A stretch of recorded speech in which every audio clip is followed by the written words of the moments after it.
अस्सलाम वालेकुम। हुकूमत की सारी उम्मीदें दम तोड़ गई हैं। हुकूमत को सबसे बड़ा धचका लगा है। आखिरी उम्मीद थी हुकूमत की, वो भी अब खत्म हो गई है। अतर मिन्नल्लाह साहब के इख्तलाफी नोट की टाइमिंग बड़ी अहम थी और उस पर हुकूमत खेल रही थी। बहुत कुछ कह रही थी कि जनाब चीफ जस्टिस इस्तीफा दे दें, बस ये हो गया वो हो गया, जैसे इख्तलाफी नोट ही फैसला है। लेकिन असल कहानी थी नेशनल सिक्योरिटी कमेटी के इजलास की, और सबको पता है इजलास किस लिए बुलाया गया था। हुकूमत ये चाहती थी कि इस कमेटी के इजलास में जिस तरह तमाम सर्विस चीफ्स होते हैं, आर्मी, नेवी, फजाइया सब होते हैं, तो उससे ये एलामिया आ जाए कि जनाब हालात बहुत बुरे हैं, इलेक्शन नहीं हो सकते, या सुप्रीम कोर्ट के हवाले से कुछ आ जाए, ये उनकी सोच थी। लेकिन जो एलामिया आया है उसने हुकूमत को उड़ा कर रख दिया है। अब सुप्रीम कोर्ट में क्या कहते रहे, वजारत दिफा की तरफ से क्या था कि जी दहशतगर्दी है, कुछ इलाके दहशतगर्दों के कब्जे में जा चुके हैं, वहां उनकी शैडो गवर्नमेंट है, ये है वो है, तबाही है, इलेक्शन हो ही नहीं सकते, और वो भी सिर्फ और सिर्फ पंजाब की अगर बात करें तो वहां भी नहीं हो सकते। ये सब हालात थे। लेकिन नेशनल सिक्योरिटी के एलामिया ने उड़ा कर रख दिया है। सबको इसका इंतजार था। मीटिंग के बाद बड़ी बेचैनी से इंतजार हो रहा था। फवाद चौधरी कह रहे थे कि इसमें चीजें समझ आ जाएंगी, कौन कहां खड़ा है, और उसके बाद हालात वाजे हो जाएंगे। लग ये रहा है कि अब इसके बाद हुकूमत के पास और कोई चारा नहीं है सिवाय इसके कि वो इलेक्शन में जाए। तज्जियाकार भी कह रहे थे कि इसके बाद वाजे हो जाएगा नेशनल सिक्योरिटी कमेटी के एलामिया से कि एक सूरत हाल क्या है।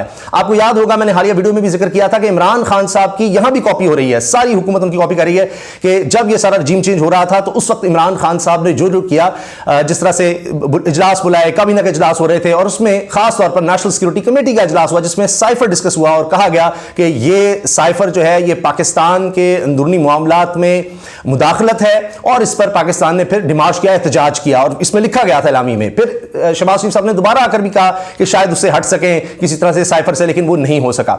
अब शहबाज शरीफ ने कहा कि अच्छा इमरान खान ने ये किया था तो मैं भी करके देखता हूं क्या होता है, किस तरह होता है। तो जनाब हालात और हैं, वहां और मामलात थे, यहां अब अवाम, आइन, सुप्रीम कोर्ट, वकला सब आपके खिलाफ हैं। वहां मामला बैरूनी ताकत का था, यहां अंदरूनी ताकतें अब जनाब खिलाफ भी हो चुकी हैं, जो अवामी ताकत है, और बाकी ने हाथ खड़े कर दिए हैं। अब मैं आपके सामने एलामिया पढ़ देता हूं, उससे आपको तमाम चीजें वाजे हो जाएंगी। अब इसमें यह था जी कौमी सलामती कमेटी का इजलास जो कि वज़ीर आज़म की ज़ेर सदारत हुआ। इजलास में विफाकी वज़रा थे, chairman joint chiefs of staff committee थे, सर्विसेज चीफ्स ने भी इसमें शिरकत की। तो chairman joint chiefs of staff committee भी थे। यह हाईएस्ट होती है, हाईएस्ट फोरम है। अगरचे आप देखें ये सिक्योरिटी के लिए है, अमन अमान के हवाले से है, सरहदों के हवाले से, लेकिन इसको इस्तेमाल किया जाना था कि कम से कम हुकूमत ये चाहती थी कि इतना ही आ जाए कि जी इस वक्त दहशतगर्दी का बेइंतहा खतरा है, इतना ही कुछ आ जाए, चाहे सुप्रीम कोर्ट के खिलाफ या इलेक्शन कमीशन के हवाले से या इलेक्शन के हवाले से कोई वाज़ेह स्टेटमेंट ना भी आए तो ये हो जाए। लेकिन इसमें कहीं दूर दूर तक ऐसा कोई जिक्र नहीं है। अब इसी वजह से हुकूमत जो है वो शदीद मायूस है। पहली कोशिश हो रही थी, शहबाज शरीफ साहब ने मुलाकातें की, आर्मी चीफ से मुलाकात की थी, DGISI से मुलाकात की थी, बहुत भागदौड़ कर रहे थे, लेकिन अब कहानी हो गई खत्म। अच्छा जनाब, ये बाकायदा वज़ीर आज़म शहबाज शरीफ की सदारत में कौमी सलामती कौंसिल के 41वें इजलास का वज़ीर आज़म हाउस में इनेकाद, और इस्लामाबाद से मुर्खा 7 अप्रैल 2023 कौमी सलामती कौंसिल का 41वां इजलास जुम्मे के रोज वज़ीर आज़म हाउस में मुनक्किद हुआ। वैसे जुम्मे का दिन आ गया तो हमेशा कहते हैं जुम्मे का दिन पर भारी होता है, एक दफ़ा फिर भारी रहा। वज़ीर आज़म शहबाज शरीफ ने इजलास की सदारत की जिसमें विफाकी वज़रा, chairman joint chief of staff committee, services chiefs और मुतल्लिका इदारों के आला हुकाम ने शिरकत की। यह इजलास 2 जनवरी 2023 को पेशावर पुलिस लाइन्स में दहशतगर्दी के हमले के बाद मुनक्किदा कौमी सलामती कमेटी के इजलास के तसलसल में हुआ कि जी उसके तसलसल में था। अब यह शदीद वज़ीर आज़म की ख्वाहिश पर वैसे बुलाया गया था। बहरहाल इजलास के आगाज में 7 अप्रैल 2012 को सानिया यारी सेक्टर के शौदा को खिराजे अकीदत पेश किया गया, क्योंकि ये आपको याद है 2012 में बहुत बड़ा सानिया हुआ था, तो 7 अप्रैल थी, इसी वजह से सबसे पहले तो उनको खिराजे अकीदत पेश किया गया। इजलास ने जामे कौमी सलामती पर जोर दिया जिसमें अवाम के रिलीफ को मरकजी हैसियत करार दिया गया, और फौरन को बताया गया कि हुकूमत इस ज़िम्न में इक़दामात कर रही है। तो ये बता दिया जी हम इक़दामात कर रहे हैं। वो आपने देखा वो आटा जी तकसीम कर रहे हैं, फलां कर रहे हैं, ये कर रहे हैं, वो क्रॉस सब्सिडी का भी बहाना था, IMF तक तो जा ही नहीं सके इसाक डार साहब, और बाकायदा हाई कोर्ट का ऑर्डर आ गया है कि ये आटा तकसीम करने में जो आप इश्तिहारबाजी कर रहे हैं, दिखाना है वहाँ जा करके लाइनें लगी हों, पता लग रहा है जी बड़ा रश है, वो उसमें लोग मर रहे हैं, तो ये इश्तिहारबाजी बंद करें, हाई कोर्ट का ऑर्डर आ गया है। अच्छा जी, फिर जी इजलास ने कौम को पायदार अमन की फराहमी के लिए सिक्योरिटी फोर्सेज की कुर्बानियों और काविशों का एतराफ़ किया। फोरम ने पाकिस्तान से दहशतगर्दी के खात्मे तक अपनी कार्रवाइयां जारी रखने के अज़्म का इआदा किया। कमेटी ने दहशतगर्दी की हालिया लहर टीटीपी यानी दहशतगर्द करार दी जाने वाली तंजीम के साथ नरम गोशा और अदम सोच विचार पर मबनी पॉलिसी का नतीजा करार दिया, जो कि अवामी तवक्कुआत और ख्वाहिशात के बिल्कुल मुनाफी है, जिसके नतीजे में दहशतगर्दों को बिला रुकावट वापस आने की ना सिर्फ इजाजत दी गई बल्कि टीटीपी के खतरनाक दहशतगर्दों को एतमाद साजी के नाम पर जेलों से रिहा भी कर दिया गया। वापस आने वाले इन खतरनाक दहशतगर्दों और अफगानिस्तान में बड़ी तादाद में मौजूद मुख्तलिफ दहशतगर्द तंजीमों की तरफ से मदद मिलने के नतीजे में मुल्क में अमन और इस्तेहकाम मुंतशिर हुआ, जो बेशुमार कुर्बानियों और मुसलसल काविशों का समर था। इजलास ने पूरी कौम, अच्छा ये थोड़ा सा हवाला कि इमरान खान साहब के दौर में या जब फैज़ हमीद साहब DGIS आए थे उस दौर का थोड़ा सा हवाला देकर थोड़ी तनकीद का मेरा ख्याल है कि उस तरफ किया गया है। अच्छा, इजलास ने पूरी कौम और हुकूमत के साथ मिलकर हम्मा जहद जामे ऑपरेशन शुरू करने की मंजूरी दी, जो एक नए जज्बे और नई अज़्म हिम्मत के साथ मुल्क को दहशतगर्दी की लानत से पाक करेगा। पाकिस्तान से हर तरह और हर किस्म की दहशतगर्दी के नासूर के खात्मे के लिए इस मजमूई हमाजहत और जामे ऑपरेशन में सियासी, सिफारती, सिक्योरिटी, मुआशी और समाजी सतह पर कोशिशें भी शामिल होंगी। इस सिलसिले में आला सतह की एक कमेटी तश्कील भी दी गई, जो 2 हफ्तों में इस पर अमल दरामद और इसकी हुदूद क़यूद से मुतालिक सिफारिशात पेश करेगी।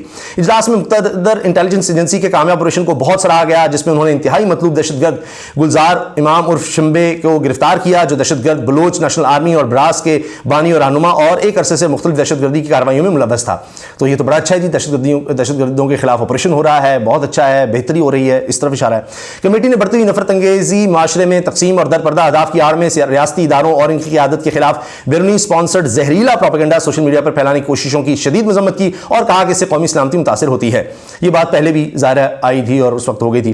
खैर, कमेटी ने मुल्क दुश्मनों के मज़मूम अज़ाइम नाकाम बनाने के अज़्म का इआदा करते हुए कहा कि शोहदा की अजीम कुर्बानियों और मुसलसल काविशों से हासिल होने वाले अमन और अमान को बरकरार रखने के लिए हर मुमकिन कोशिश को यकीनी बनाया जाएगा। तो आप इसी से अंदाज़ा लगा लीजिए कि इसमें यह है कि जनाब कोशिशें की जाएंगी, पहले से बेहतर हुआ है मामला और मज़ीद हम इस तरफ बढ़ेंगे। तो इसमें अब कहाँ है कि जी सुप्रीम कोर्ट या इदारे गलत कर रहे हैं या इस वक्त इलेक्शन जो है वो नहीं हो सकते, इस वक्त बहुत मसाइल हैं और आगे नहीं बढ़ा जा सकता। तो इसमें तो जनाब ये सारा जो है ये तो है कि जनाब बेहतर तरीके से हमने आगे बढ़ना है और इसमें आपको कोई बात नज़र नहीं आएगी सुप्रीम कोर्ट के खिलाफ या इलेक्शन के खिलाफ या इस तरह से। तो ये तो है कि जी ऑपरेशन है, जारी रहेंगे, कामयाबी से हम आगे बढ़ रहे हैं। तो अब आप देखें कि जो कहा गया था कि इस वक्त खतरात बहुत ज़्यादा हैं और फिर आपको याद होगा कि सेक्रेटरी दिफा से कहा गया कि आप रिटर्न दे दें, सुप्रीम कोर्ट ने कहा, तो वो सब दे दिया गया कि जी क्या हालात हैं अभी इस तरह नहीं बता सकते। तो अब 2 ही मामला थे, एक था रकम का, वो 21 अरब रुपया, वो 10 तारीख तक देना है। रिपोर्ट जो है वो पंजाब की हद तक देनी है सेक्रेटरी ने, IG ने। तो अब कोई बात रह नहीं गई। सिक्योरिटी में इसमें आपने देख लिया, कोई ऐसा नहीं बताएगा कि इस वक्त बड़ा ख़तरा है मुल्क में, बहुत अमन अमान की सूरत हाल ख़राब है, पता नहीं क्या हो जाएगा। और जनाब क्योंकि जिस तरह से वहाँ पर रिपोर्ट और जिस तरह राना सनाउल्लाह सब कहते रहे वो तो सब डराना था। फिर इनको पता लग गया कि ये नहीं हो सकता, इन्होंने फिर क्या किया, करारदाद ले आए कौमी असम्बली से कि जी ये हो कि जी ये रोक दिया है, वो भी फेल हो गया, वो भी ठुस हो गया जी, सिर्फ 42 लोग थे, उनमें भी कोई नामी गिरामी नहीं था।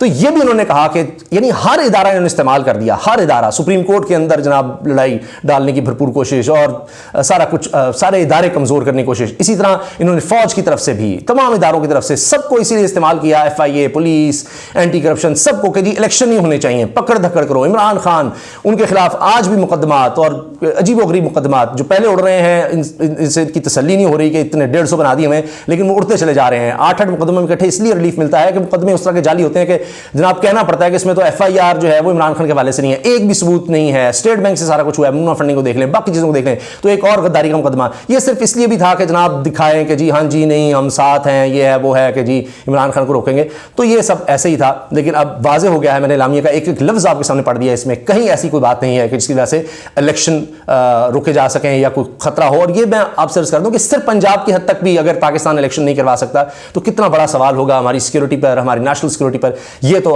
हालत होगी, हम दुनिया में क्या मुंह दिखाएंगे। तो इसलिए बड़ा ज़बरदस्त है क्योंकि इसमें तमाम सरबराहान थे। और ये भी याद रखिएगा कि सुप्रीम कोर्ट ने कहा था कि अगर आपके पास लोग नहीं हैं तो सिर्फ आर्मी ही नहीं, आपके पास बहरिया भी है और एयरफोर्स है, तो उस तरफ भी देखा जा सकता है, रिजर्व फोर्स है उसकी तरफ भी देखा जा सकता है। तो इलेक्शन हर सूरत करवाने होंगे। तो लगता यह है कि नेशनल सिक्योरिटी कमेटी से भी हुकूमत को कुछ नहीं मिल सका और वहां भी मामला इलेक्शन की तरफ ही जाता नजर आ रहा है। अल्लाह हाफिज़।